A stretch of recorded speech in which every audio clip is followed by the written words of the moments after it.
This is Morning Motivation for Educators on the Be Podcast Network. Learn about all the shows at bepodcastnetwork.com. You'll hear from a variety of formal and informal educators who help put this podcast together. If you'd like to contribute your voice to the show, please go to morningmotivation.edu to apply. Good morning, my friends. I am Candice Noss, a physical therapist, a life coach, a lifelong Christian, a mother of 6, and I created my business, the Mind, Body, Spirit Trifecta, where I liberate, enlighten, and empower others to elevate their mind, body, and spirit and own their divine greatness. I hope this podcast finds you healthy and happy wherever you may be in the world. It is Thankful Thursday. What happened this past week that was a tender mercy in your life? Is there something that you're learning that you're grateful for? I invite you to pause. Take a moment to reflect and express gratitude. Gratitude is a magnet for miracles. This past weekend, I remembered the power of and. I am so thankful for this tool, the word and, because it effectively creates access to the magical force of grace. And oh, how I need grace. Occasionally, when the difficult 50 of life shows up, it's easy to fall down the slippery slope of stinking thinking into what I call the messed up mentality. The messed up mentality is where your thoughts are all messed up and you get stuck thinking some version of, I am a mess. I've messed up my life. I am messing up my kid's life. It's all a big mess. I'm sure you get the picture. This messed up mentality creates feelings of failure, feelings of not enoughness, insecurity, and shame. Oh, my friends, watch out for the messed up mentality. Truly, anytime you fall into the messed up mentality, there will be an attack on your identity, on your purpose, and on your relationships with God, with yourself, and with others. So, whenever you find anything that says, I am messed up, or I'm messing it all up, or my life is so messed up, or I'm messing up my kids, none of these messed up mentality thoughts serve you. They're all deceptive lies. But they generate strong emotions. If left unchecked, they will bind our hearts, becoming like chains that tether us down and drag us into the depths of despair. Shame, guilt, insecurity, failure, not enoughness. Those are the emotions tied to a messed up mentality. If we succumb to the deceitful thoughts of the messed up mentality and believe that they are true, will we unwittingly choose to lock ourselves up in these chains of self-doubt, fear, and shame? Well, I noticed myself spiraling down with the messed up mentality this weekend. Some unfortunate things happened with my kids. I began comparing myself with other moms, which is never a good idea.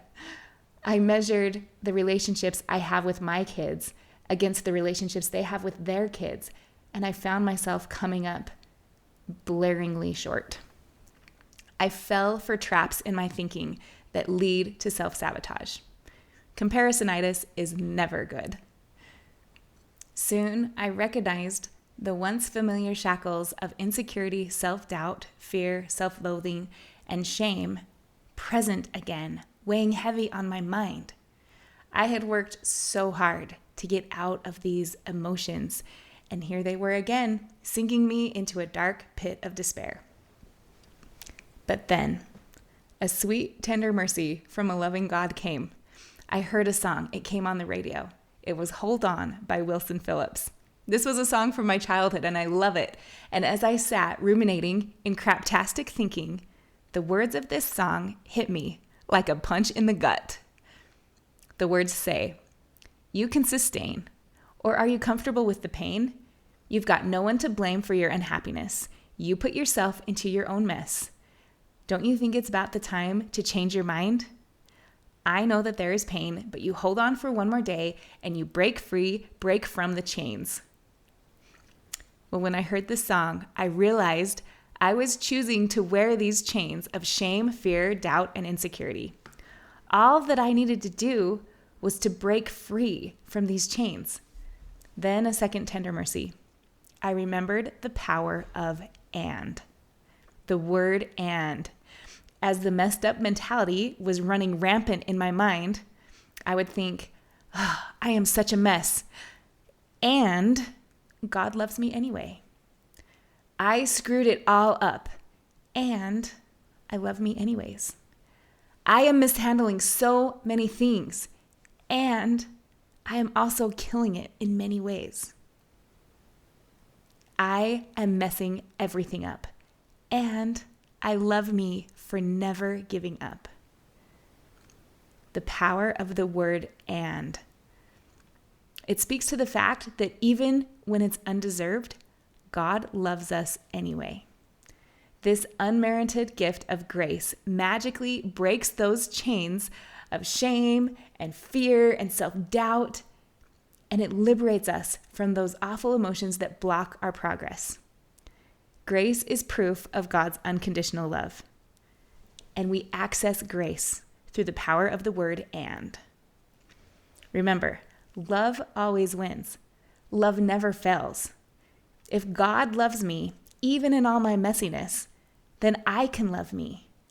And I can love others. Receiving grace from God and receiving grace from myself is crucial to growth and for becoming. By using the power of and, we can access grace.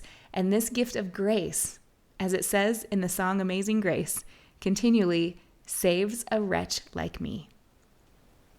Friends, I challenge you to stay vigilant about your headspace. Choose wisely what thoughts you hearken to, believe, and choose to nurture. When you find yourself slipping, spiraling downward, apply the power of and to access grace. You are loved, truly. You are loved even in your follies, and so am I. Thank you for joining me today and for being part of my journey.